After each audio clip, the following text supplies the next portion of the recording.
Psychology and expectations of passengers. Psychology and expectations of all passengers are not the same, and hence not equitable. However, fortunately, some of the basic and common attitudes of air travelers, originating especially from the society they belong to, are more or less similar. For example, they wish to be recognized by everyone they come across, and desire that utmost attention and importance be showered on them by all. If the cabin crew could gratify these expectations of theirs, a major step towards their goals, such as commendable passenger relations, would be considered to have already been taken. Addressing the passengers by their name. When a passenger is addressed by his or her name, the person normally accepts it as proof that the cabin crew or service provider recognizes him or her, and becomes immensely pleased with the self-derived thought of being acknowledged as a great and important personality comparable to celebrities. It is nothing but simple human psychology.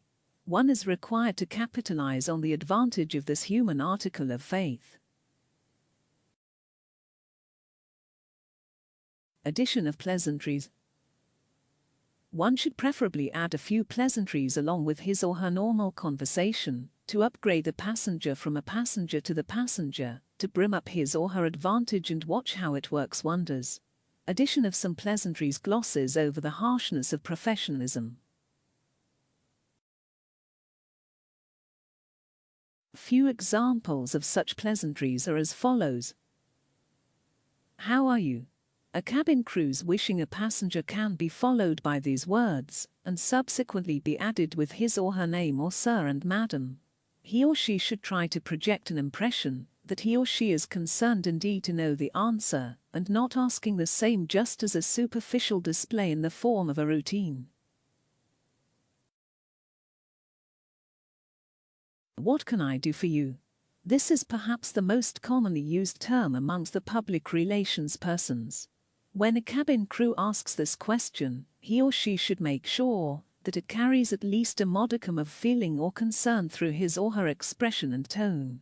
It should not seem dry, or appear to be just say it for saying statement. They should submit their endeavor and actions diligently, in order to truly convey the meaning of their words literally.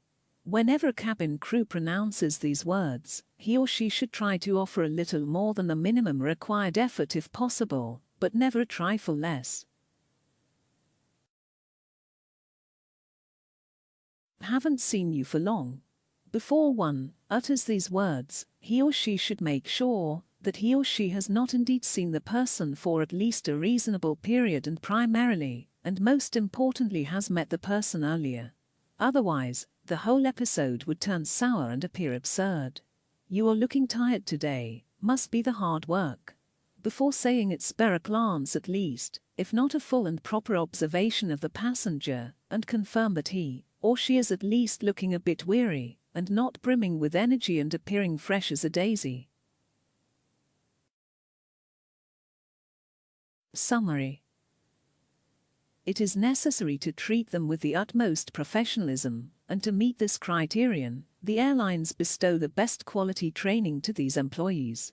The passenger will be delivering the shortcomings to the cabin crews, as they are the available representative of the airline at the scene. The cabin crew members should maintain a pitch of voice such that they could be heard distinctly, while simultaneously maintaining a pleasing tone. When a passenger is addressed by his or her name, he becomes immensely pleased with the self-derived thought of being acknowledged as a great and important personality comparable to celebrities. Addition of some pleasantries glosses over the harshness of professionalism.